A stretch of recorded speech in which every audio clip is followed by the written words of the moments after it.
The morning starts quietly here. Before the city becomes busy, many residents come outside to enjoy the cooler air. Some are walking for exercise. Others are simply spending time with their families before the day begins.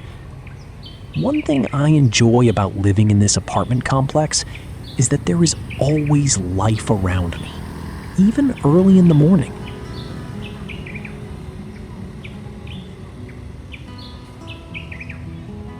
The swimming pool is already active. Children splash through the water while parents sit nearby, watching carefully. For many families, swimming has become a regular part of daily life. It's not only a fun activity for children, but also an important skill to learn in a tropical country like Vietnam. Around the pathways, elderly residents take their morning walks. Many people here prefer exercising early before the heat arrives later in the day. Morning exercise is a common habit among older Vietnamese people and often becomes part of their daily routine.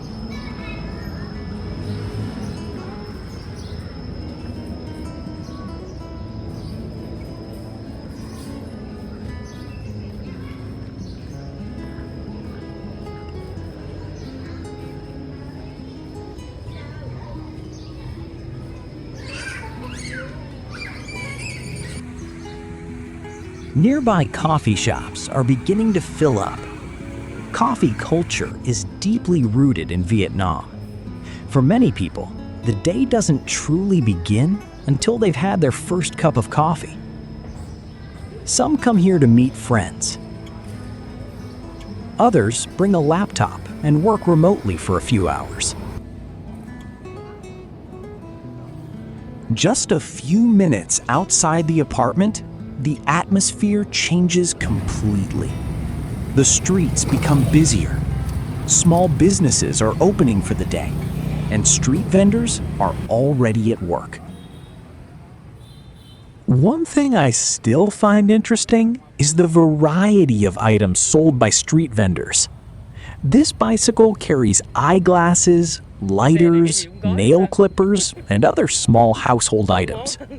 Instead of waiting for customers to come to a store, the store travels directly to the customer. Although modern shopping malls continue to expand, these mobile vendors remain part of everyday life in many neighborhoods. Hello chú. Nè, mất kiến nè. Quá trời mất kiến luôn nè. Not far away, I spotted a modified motorcycle carrying a surprisingly large load of fruit. Dragon fruit and pineapples are stacked neatly on the back. Vehicles like these are commonly used by small vendors because they are affordable and flexible. They can easily move from one neighborhood to another throughout the day. Này ruột đỏ nè. Dạ. Pineapple.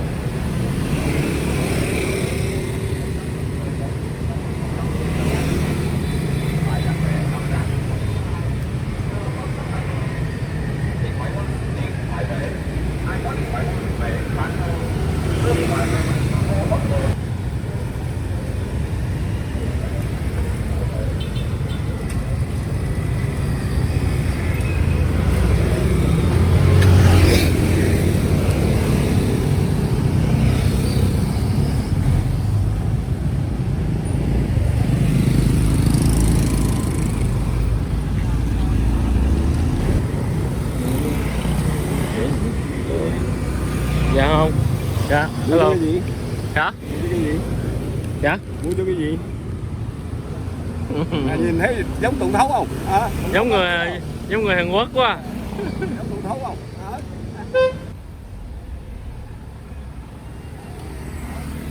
Along the roadside, live chickens and ducks are kept in handmade cages, waiting for customers.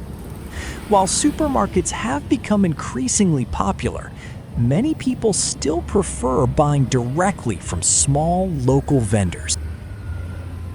Along the road, I noticed a group of workers repairing a damaged drainage opening. Some were mixing cement by hand, while others carefully rebuilt the structure using bricks.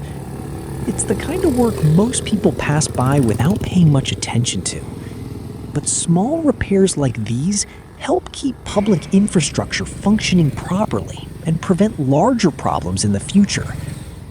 Behind every city, there are countless workers quietly maintaining the roads, sidewalks, and drainage systems that people use every day.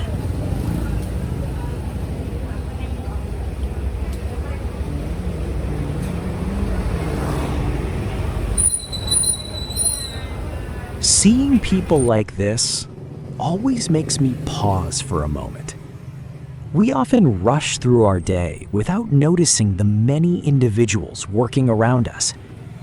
Every street seems to have its own stories, and every person carries a different journey. One small business immediately caught my attention. At first glance, it looked like a typical sugarcane juice stand. But after watching for a few minutes, I realized there was a surprisingly efficient operation taking place behind the scenes.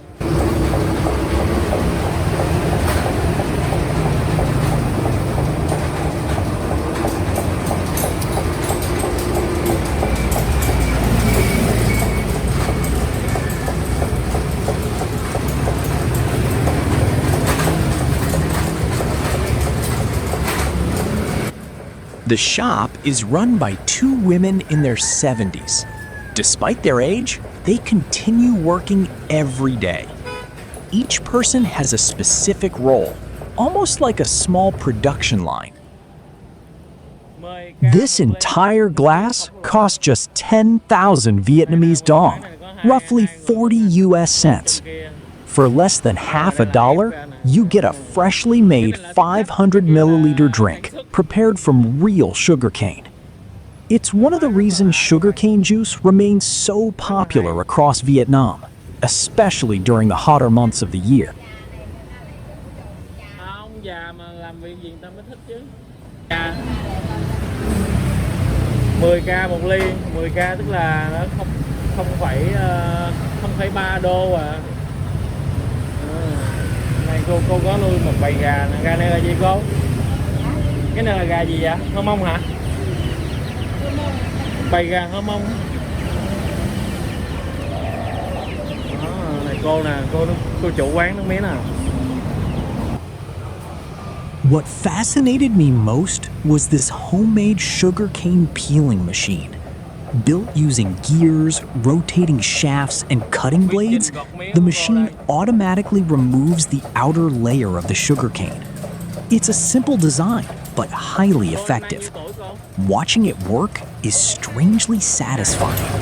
12 là cỡ mẹ con. Mẹ con 75.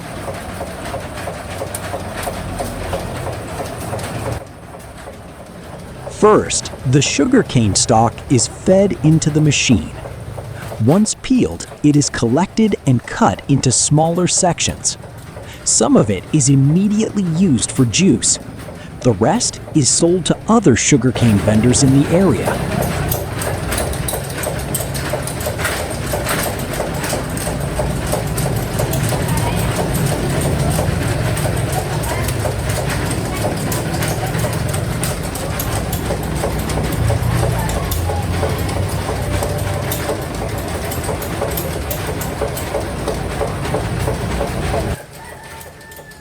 According to the owner, they process around 12 bundles every day. Each bundle contains roughly 12 stalks of sugarcane. That means they handle nearly 150 stalks daily.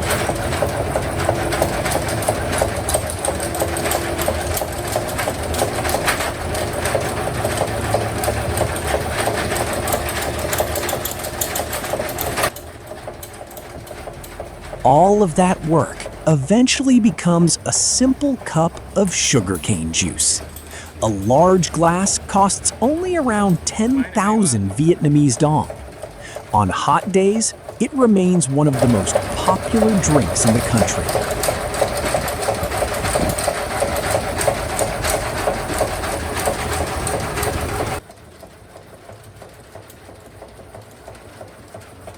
Walking back home, I kept thinking about the people I had seen this morning.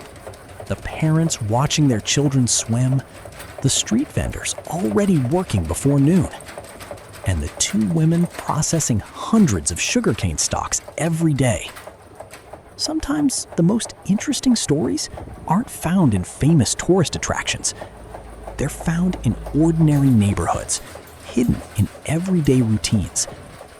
And that's one of the reasons I enjoy walking around my city.